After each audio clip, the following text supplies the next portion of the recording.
ഈ സൗദിയുടെ ഭരണകൂടമാണെങ്കിൽ ഈ മേഖലയിലുള്ള ഭരണകൂടം എല്ലാം ഒന്ന് ഷെയ്ക്ക് ചെയ്താൽ വീഴാനുള്ള മറ്റൊരു മുല്ലപ്പൂ വിപ്ലവത്തിൽ വീഴാനുള്ളത് മാത്രമേ ഉള്ളൂ ഇതെല്ലാം. അപ്പോൾ അവരുടെ യഥാർത്ഥ ലക്ഷ്യം പിന്നെയുള്ള ഭീഷണി എന്ന് പറയുന്നത് ഇസ്രായേലാണ്. അതുകൊണ്ടാണ് അവർക്ക് വളരെ കൃത്യമായ തീവ്രവാദി ഗ്രൂപ്പുകളാണെങ്കിലും ഇവർക്കെല്ലാവർക്കും ഒരൊറ്റ ലക്ഷ്യം, വളരെ കൃത്യമായ ഒരൊറ്റ ലക്ഷ്യമാണുള്ളത്. എന്ന് വെച്ചാൽ ഇവിടെ ഇസ്രായേലിനെയാണ് ഇന്ന് ഇവർക്ക് വീഴ്ത്താൻ പറ്റാത്തത്. ഇസ്രായേലും കൂടെ വീണ് കഴിഞ്ഞാൽ ഇവിടെ ഗാലിഫേറ്റ് എന്ന് വന്നു എന്ന് ചോദിച്ചാൽ മതി.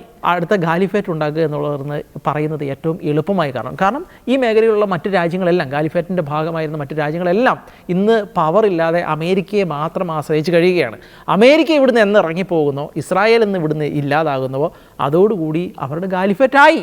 അത്രയും ദൂരമേ അതുമായിട്ടുള്ളൂ. അപ്പം ഇവർ ഈ തീവ്രവാദ ചെറിയതും വലിയതും അടക്കമുള്ള എല്ലാ തീവ്രവാദ ഗ്രൂപ്പുകളുടെയും ഈ മേഖലയിലുള്ള എല്ലാ ഇസ്ലാമിക രാജ്യങ്ങളുടെയും ആത്യന്തിക ലക്ഷ്യം ഈ ഖാലിഫേറ്റാണ്.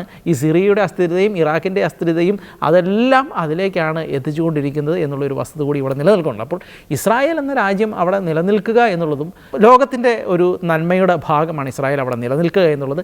ഇനി ഇസ്രായേൽ ഇവരെയെല്ലാം ആക്രമിച്ച് കീഴടക്കുക എന്നുള്ളത് ഇസ്രായേലിൻ്റെ നിലനിൽപ്പിന് അത്യാവശ്യമാണ്. കാരണം അവരുടെ ആത്യന്തിക ലക്ഷ്യം, കാരണം ഇസ്രായേലിനെ അവിടുന്ന് ഒഴിവാക്കി, അമേരിക്ക ഒഴിവാക്കി ഗാലിഫേറ്റ് ഉണ്ടാക്കുക എന്നുള്ളതാണ്.